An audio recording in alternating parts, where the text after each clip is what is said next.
kind of had an interest in just religion and different religions for a good portion of my life. It's just, I kind of found it during high school. It was part of education, kind of like a mini religions course. So I had a vague awareness of Sikhi before I ever really started studying it myself. And my first interaction, like personal interaction with somebody who was Sikh, was actually at one of our Friday night football games. One of the parents from the opposing team's school, I ran into, and we had a brief little conversation and answered some very basic questions. And then it kind of took a back burner for many years. And it was around, well, like I said, about 3 or 4 years ago that almost on a wild hair, I just started reading. And I was like, I had kind of experienced personally a few different religions. I was raised in a mixed faith home, and a Jewish and Christian home, and explored Buddhism a little bit and some paganism stuff and different things. And I was like, I've had this interest in Sikhi, but I've never taken the time to really learn about it. I want to see what this is about. So I started reading. I visited the local Gurdwara, and it pulled the rug out from under me as far as my expectations of what a religion was or could be, what, a spiritual philosophy could be. It changed my perception on a lot of things. And I just kind of, I don't know how else to describe it. I just kind of fell into it. Guru Sahib found me, and I don't want to sound cliche, but I kind of fell head over heels for everything. And before I knew it, I was, I felt like Gurdwara Sahib was my home.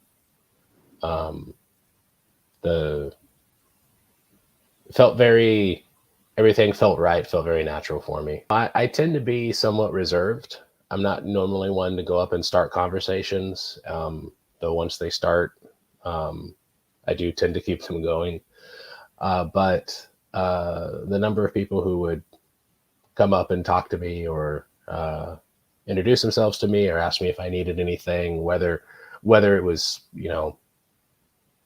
offering like langar seva or just trying to connect on some kind of personal level. I wasn't expecting it. The few interactions I had with Sikhs beforehand, everybody was always very friendly and very, what's the word? Amenable, cordial, something like that. But to come in initially feeling like a stranger, not really knowing a whole lot, those first few times, and to be met with just kindness and hospitality was really moving for me. When I've had hard times, the Gurdwara is probably the first place that I think to go, whether I have a dire need or I just need some other place to be than where I'm at the time. I did a lot of reading, a lot of preparation on my own, mostly on the internet, watching YouTube videos, reading as much as I could about the situation. And then in terms of at the Gurdwara, there's one particular Bhai Sahib, especially one of the Kirtani and Granthi Singhs there, who for me and for especially other people coming into the community from outside the community initially, has really kind of become a mentor, kind of taken us under his wing and helped us hit the ground running, give us a jump start sort of. And anytime I had any sort of questions about what exactly is involved in the process of taking Amrit, what should I know, what should I do, what do I need to have been doing and for how long, or a question about specific like interpretations of Maryada, That was the person that I definitely would talk to first. He was extremely knowledgeable, and just very happy to help. Um, and I'm looking back, I realized that I probably could have, uh, like I said, I tend to be kind of reserved, and I'm not normally the first person to go up and start conversations. But he definitely, in any time that I did approach and have a question about it, he definitely helped me. And I know that, I had two friends recently who actually just over this last weekend went to receive Amrit. And, I know that he helped them and coached them a great deal as well. And then, outside of him as one person, I haven't found anybody that hasn't been more than willing to be helpful or answer questions if you approach them. So various people have just been either really encouraging and really excited at the idea about either when I went to take Amrit or when my friends were getting ready to do so, and just unfathomable how overjoyed people were once it actually happened. Just, the entire time, just the biggest grins from ear to ear, the biggest and warmest hugs that I've ever had in my life.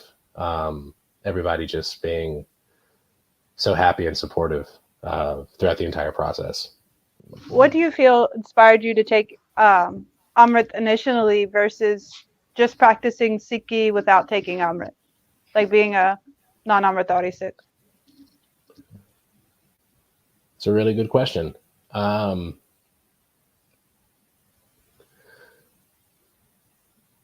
think that I don't know how else to describe it other than there was just this,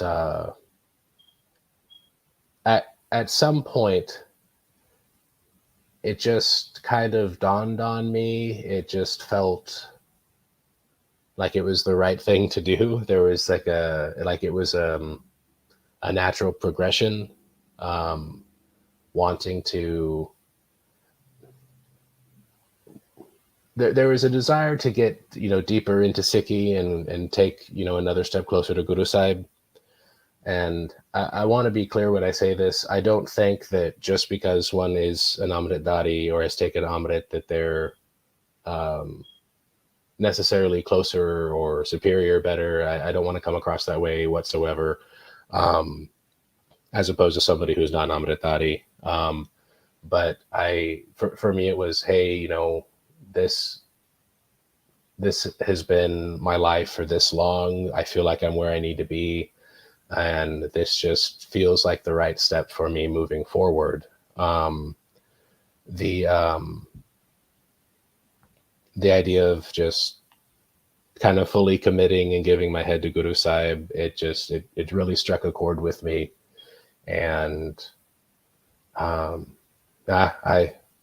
wish I could explain it better. I just know that when I felt like, okay, I'm ready, it's the right time to do this, there was no doubt in my mind anymore past then. Once I stopped having the idea of, oh, should I do that or not? But yeah, I should do it. It's just a matter of when. I knew it was the time to take that step. In Sikhi, we're given all of these tools to help move us along our path. And Amrit is one of those, Bana can be one of those, but just having those things doesn't make you a good Sikh, and we know that. It's not about how someone looks. It's not about what they do in front of everybody. And I've known people who, I've just met so many Sikhs in my life, and these are people with hair, without hair, with turbans, without turbans, Amritdhari, non-Amritdhari, and whatever we receive from the Guru is a bakshish, right? It's a gift from the Guru, but it's all by the hukum, his will, and his kirpa, his mercy. So anyone running around saying, oh, this Mona, this person with no hair, can't be a real Sikh, therefore they can't connect with the Guru. Like, just like, that's not, because I've met people that they very clearly devoted, very clearly, yeah, I think it just has to do with it's the hukum and the kirpa. If it's in if it's in the hukum for you, if Vaheguru gives you his kirpa, then you'll have nam, you'll have this, you'll have all these spiritual blessings that do translate into earthly or material blessings too. So in Texas, there's a lot of Sikhs in Texas, right? I mean, I feel like when I went to Texas, I saw a lot. There seemed to be Kind of concentrated in like San Antonio, Houston. San Antonio, Houston, and in and around Dallas, it seems. There are 2 Gurdwara in San Antonio. There are at least 4 of them, I believe, if I counted correctly, at least 4 in Houston. And then the Gurdwara that I most recently went to when I went along with my friends for the Amrit Sanchar, was in it. Well, I guess it's technically in Euless, which is I think just south of Dallas, very very close. And I don't know specifically of more of them, but it was fairly large, and I mean it was a samagam, so there are going to be a lot of people. But yeah, especially the time I went to, I visited Houston back in September, and I knew that there was a large Sikh community there, but I wasn't prepared for how large, and just how. I mean, it was a pleasant experience. It was nice, because where I live in my town, like I said, I'm about 40 minutes away from the Gurdwara, and a lot of people live closer. A lot of the Sikh community lives over closer by there, so not as many Sikhs out in my neck of the woods, so to speak. But yeah, there's a nice sized sangat here. So do you feel like since you've became visibly Sikh, have you faced any type of, other than your work making mandates and stuff like that, do you think you faced any type of discrimination or prejudice or? I'm thinking about it, and I've definitely caught people probably looking at me or maybe staring at me a little bit more often than I had beforehand. I haven't really faced anything overt. I definitely get questions now and then from people, and nothing offensive or inappropriate, just people who they're like, oh, they'll ask me if I'm a Sikh, and then they'll be really happy that they got it right. Right. Or we're really easily amused. Us Americans, we're so easily amused. Yeah. They'll are. ask me that. They'll ask me about my dastar. Oh, do you tie that every day, or is it like a hat, or how does that work, or how long is it? What stuff like that, but nothing really negative. Right. They're just curious. Curious and amused, or like I said, the people that I've caught staring at me, or maybe like mean mugging me or something like that, those haven't really been the people that have asked questions. Right. The closest I've come to any other sort of potential issue was I went to the hospital one time and needed an x-ray, and I explained, hey, I have these religious articles, I can't really take them off, but I can move them around a bit to get out of the way. And the technician was like, hey, that's a nice knife, I don't care, but don't let security see it, they'll probably have a problem with it. That happened to me too. Yeah, that happened to me too. He's like, when you fold your clothes up, he's like, just like put your t-shirt on top of it, so when someone else walks in here, he's like, we don't need to have a whole code red weapon scare when everyone in here is just trying to feel better. And I was like, right, I'm not going to hurt you. He goes, I know that. Just kind of implying that some people get a little hysterical and we don't need any of that. So, but yeah, because he's like, no metal in the x-ray. And been taking kirtan classes and played a few times. Um, I forget the term, but I my thing is cleaning windows and sweeping floors, vacuuming, that kind of Gar stuff. So just Seva. cleaning, gotta say Yeah, about just cleaning it. cleaning in Yeah. general. I've helped with the Gatka classes a few times. I've held targets and stuff for people for they started doing some kickboxing and like taekwondo stuff on top of that Okay, yeah. for the kids. So So it does help with sound like those your things. Guru Gar has like a lot of like resources and things for the community to participate in, especially the kids.